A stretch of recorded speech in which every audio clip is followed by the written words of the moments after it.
श्रीमद् भागवत गीता के पहले अध्याय का महात्म्य। श्री पार्वती ने कहा, प्रभु आप समस्त तत्वों के ज्ञाता है। आपकी कृपा से मैंने संपूर्ण जगत के रक्षक श्री विष्णु के विषय में अनेक प्रकार के धर्म सुने हैं।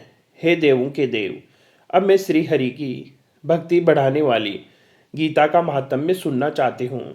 श्री महादेव जी बोले, जिनका श्री विग्रह अलसी के फूल की भांति श्याम वर्ण का है, पक्षीराज गुरुड़ ही जिनके वाहन है, जो अपनी महिमा से कभी च्युत नहीं होते तथा शेषनाग की सैया पर शयन करते हैं, उन भगवान महाविष्णु की हम उपासना करते हैं। एक समय की बात है, मूर दैत्य के नाशक भगवान विष्णु शेषनाग के रमणीय आसन पर सुखपूर्वक विराजमान थे। उस समय समस्त लोगों को आनंद देने वाली भगवती लक्ष्मी ने आदर पूर्वक पूछा।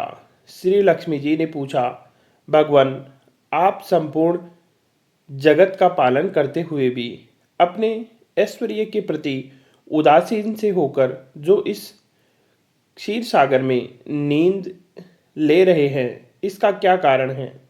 भगवान ने कहा, सुमुखी, मैं सो नहीं रहा हूँ, लेकिन मैं तत्व का अनुसरण करने वाली अंतर्दृष्टि के माध्यम से अपने स्वयं के महेश्वर तेज का एहसास कर रहा हूँ। देवी, यह वही तेज है जिसे योगी अपनी तीक्ष्ण बुद्धि से अपनी चेतना में देखता है और जिसे रहस्यवादी विद्वान वेदों का सार निर्धारित करते हैं। वह महेश्वर तेज एक अमर प्रकाश स्वरूप आत्मस्वरूप रोग और शोक से रहित अखंड आनंद का पुंज, स्पंद न रहित, द्वैत से रहित और द्वैत से रहित है। इस संसार का जीवन उनके अधीन है, मैं उसका अनुभव करता हूँ। हे देवी, इसलिए तो मैं तुम्हें सुलाने ले जाता हुआ मालूम पड़ता हूँ। लक्ष्मी जी ने कहा, आप ही योगी पुरुषांक देह हैं, आपके अतिरिक्त भी कोई ध्यान करने योग्य तत्व है क्या? यह जानकर मुझे बड़ा कौतूहल हो रहा है। इस चराचर जगन की दृष्टि और संहार करने वाले स्वयं आप ही हैं। आप सर्वसमर्थ हैं। इस प्रकार की स्थितियों होकर भी यदि आप उस परम तत्व से भिन्न है तो मुझे उसका बोध कराइए। श्री भगवान बोले, प्रिय, आपका स्वरूप क्षीण और अद्वैत से पृथक भाव और अभाव से युक्त तथा आदि और अनन्य रहित है। शुद्ध ज्ञान के प्रकाश से उपलब्ध होने वाला तथा परमानंद स्वरूप होने के कारण एकमात्र सुंदर है। वही मेरा ईश्वरीय रूप है।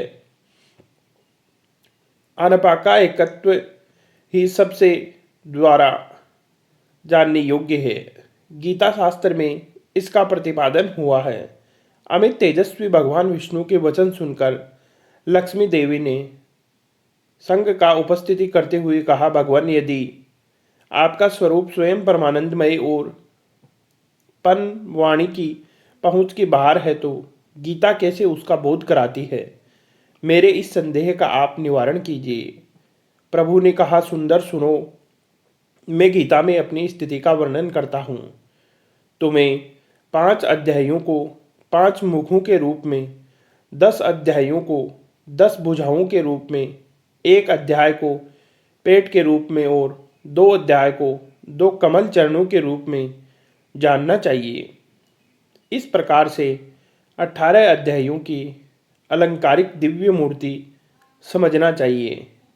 यह ज्ञान मात्र से ही महान पापों का नाश करने वाला है।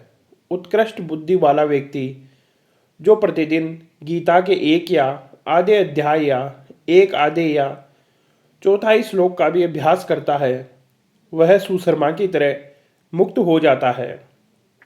और श्री लक्ष्मी जी ने पूछा, देव, सुशर्मा कौन था, किस जाति का था और किस कारण से उसकी मुक्ति हुई? श्री भगवान बोले, प्रिय, सुशर्मा बड़ी खोटी बुद्धि का मनुष्य था। पापियों का तो वह शिरोमणि ही था। उसका जन्म वैदिक ज्ञान से शून्य एवं क्रूरतापूर्ण कर्म करने वाले ब्राह्मण के कुल में हुआ था। वह न ध्यान करता था, न जप, न होम करता था, न अतिथियों का सत्कार।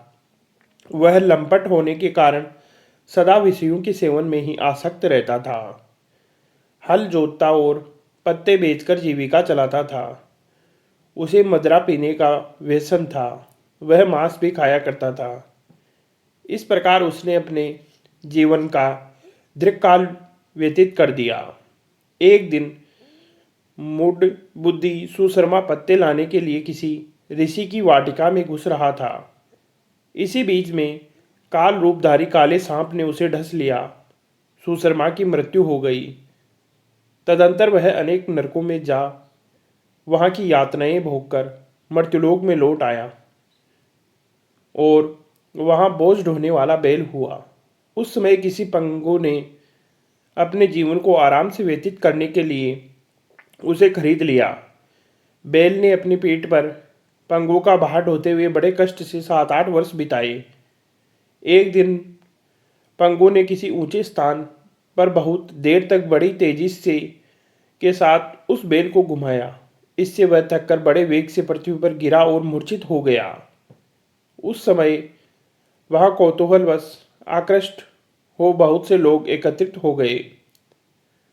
उस जन समुदाय में से किसी पुण्यात्मा व्यक्ति ने उस बैल का कल्याण करने के लिए उसे अपना पुण्यदान किया।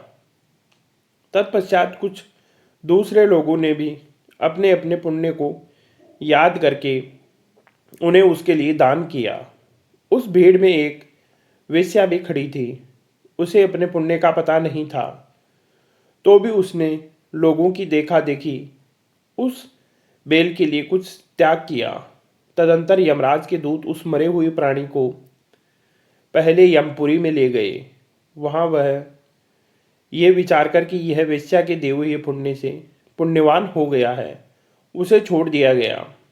फिर वह भूलोक में आकर उत्तम कुल और शील वाले ब्राह्मणों के घर में उत्पन्न हुआ। उस समय भी उसे अपने पूर्व जन्म की बातों का स्मरण बना रहा।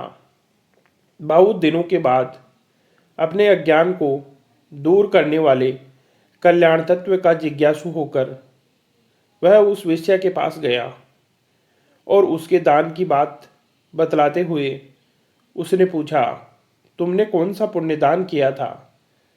वेश्या ने उत्तर दिया, वह पिंजरे में बैठा हुआ तोता प्रतिदिन कुछ पढ़ता है, उससे मेरा अंतःकरण पवित्र हो गया है। उसी का पुण्य मैंने तुम्हें दान किया था। इसके बाद उन दोनों ने तोते से पूछा। तब उस तोते ने अपने पूर्व जन्म का स्मरण करके प्राचीन इतिहास कहना आरंभ किया। सुख बोला, पूर्व जन्म में मैं विद्वान होकर भी विद्वता के अभिमान से मोहित रहता था। मेरा राग द्वेष इतना बढ़ गया था कि मैं गुणवान विद्वानों के प्रति भी ईर्ष्या भाव रखने लगा। फिर समय अनुसार मेरी मृत्यु हो गई और मैं अनेकों घृणित लोकों में भटकता फिरा।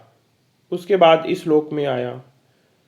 सद्गुरु की अत्यंत निंदा करने के कारण तोते के कुल में मेरा जन्म हुआ। पापी होने के कारण छोटी अवस्था में ही मेरे माता पिता से वियोग हो गया। एक दिन मैं ग्रीष्म ऋतु में तपे हुए मार्ग पर पड़ा था। वहां से कुलश्रेष्ठ मुनि मुझे उठा लाए और महात्माओं के आश्रम के भीतर एक पिंजरे में उन्होंने मुझे डाल दिया। वहीं मुझे पढ़ाया गया। ऋषियों के बालक बड़े आदर के साथ गीता के प्रथम अध्याय की आवृत्ति करते थे। उन्हीं से सुनकर मैं भी बारंबार पाठ करने लगा।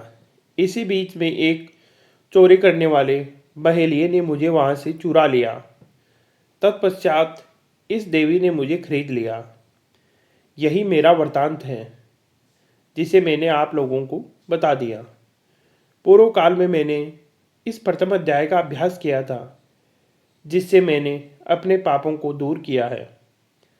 फिर उसी से इस वेश्या का भी अंतःकरण शुद्ध हुआ है और उसी के पुण्य से द्विजश्रेष्ठ सुशर्मा भी पाप मुक्त हुए हैं।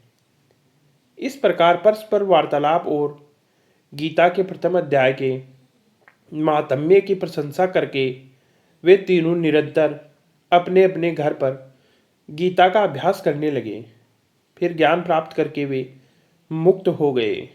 इसलिए जो गीता के प्रथम अध्याय को पढ़ता है, सुनता है तथा अभ्यास करता है, उसे बहुसागर को पार करने में कोई कठिनाई नहीं होती।